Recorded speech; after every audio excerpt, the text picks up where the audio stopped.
Assalamualaikum warahmatullahi wabarakatuh. Kembali lagi bersama Ibu Rara di materi Bahasa Indonesia kelas 7.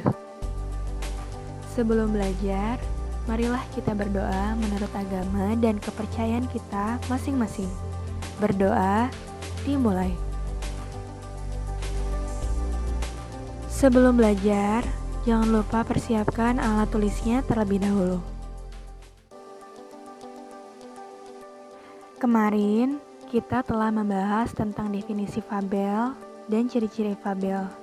Masih ingat bukan apa yang dimaksud dengan fabel? Ya, fabel adalah cerita fiksi berupa dongeng yang menggambarkan budi pekerti manusia yang diibaratkan pada binatang.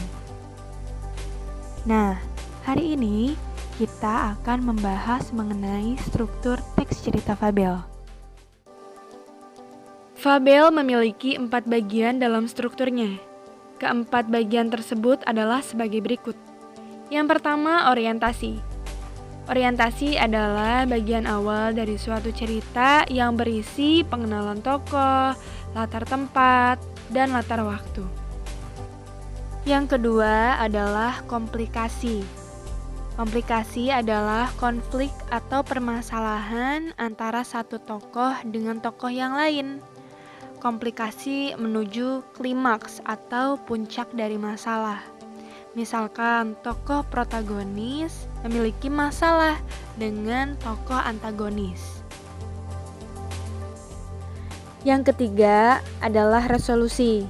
Bagian ini adalah bagian yang berisi pemecahan masalah, yang biasanya di dalamnya menyatakan pemecahan masalah atau kondisi akhir peristiwa akibat dari semua perilaku tokoh, ganjaran yang diterima tokoh antara tokoh jahat sama tokoh baik itu ganjarannya apa yang diterima, dan perubahan watak tokoh menjadi baik, biasanya dalam fabel seperti itu.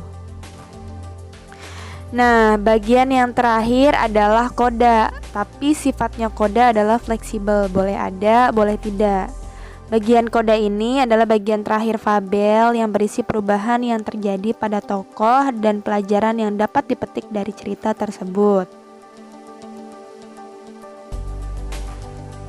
Selanjutnya yang akan kita bahas adalah mencermati penggunaan kata atau kalimat pada fabel. Selain dari segi struktur, fabel juga memiliki karakteristik bahasa yang unik, yaitu penggunaan bahasa sehari-hari yang bersifat imajinatif atau hayalan. Mari kita lihat contoh penggunaan atau pemilihan kata atau kalimat pada latar suasana, tempat, dan waktu. Penggambaran latar suasana biasanya menggambarkan tentang suasana hati tokoh atau latar suasana yang terjadi pada tempat di mana tokoh itu berada. Misalkan, hangat sinar matahari menyentuh kulit burung hantu digunakan untuk mendeskripsikan suasana pagi. Seperti itu ya, karena hangat sinar matahari. Dilanjutkan dengan latar tempat. Kalau latar tempat dapat kita ketahui langsung.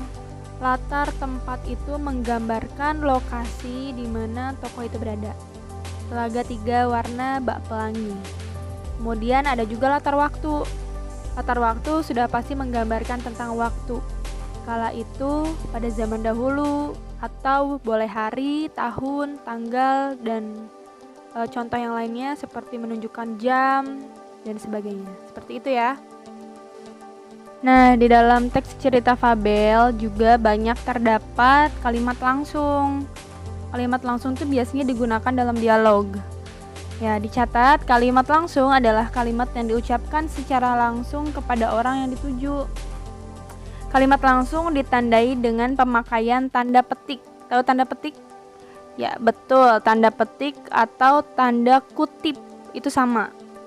Ciri-ciri kalimat langsung mencakup penggunaan tanda petik, kemudian intonasi tinggi pada tanda tanya, datar untuk kalimat berita, dan tanda seru dilakukan dengan intonasi perintah. Ya, jadi beda-beda. Kata ganti orang pertama dan orang kedua. Tapi kesimpulannya kalau kalimat langsung itu biasanya ditandai dengan tanda kutip. Nah, ada juga namanya kalimat tidak langsung. Kalimat tidak langsung adalah kalimat yang melaporkan atau memberitahu perkataan orang lain dalam bentuk kalimat berita.